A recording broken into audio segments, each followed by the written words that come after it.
Alors aujourd'hui, on va parler des différentes embouchures qui puissent exister, ce qu'il y a de plus basique. Là, on part du plus simple, c'est-à-dire le filet simple, ce qu'on utilise à peu près tous les jours, sur à peu près tous les chevaux aussi.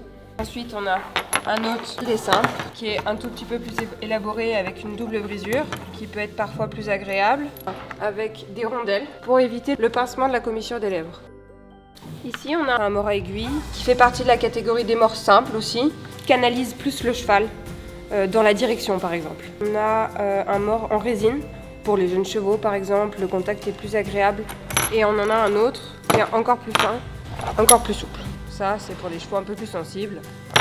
Ça c'est les mors qu'on utilise généralement pour travailler. En général pour le concours, on a besoin d'un tout petit peu plus de frein. Ça c'est les embouchures un peu plus combinées. Le releveur qu'on peut utiliser avec des alliances ou avec la traîne. Ici on a le PSOA qui pareil s'utilise avec une alliance comme on a ici, comme avec 4 traînes. L'action du releveur, le mors va coulisser comme ceci et remonter plus haut dans la bouche du cheval.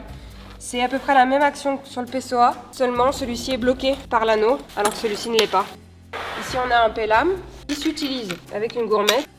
Le pélame va venir fermer le cheval un petit peu plus.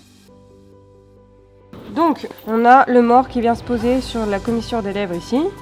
Je vois que le mors est à sa bonne place car il y a 2 plis sur la commissure.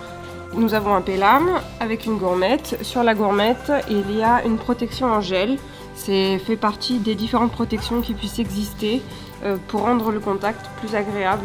La gourmette peut se régler des 2 côtés pour avoir une action plus ou moins forte.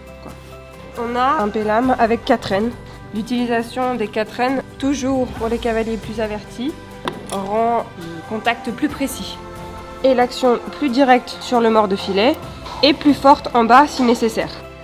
Là on a le releveur, ici on est avec l'utilisation d'une alliance, l'action est plus douce plutôt qu'en direct comme ceci.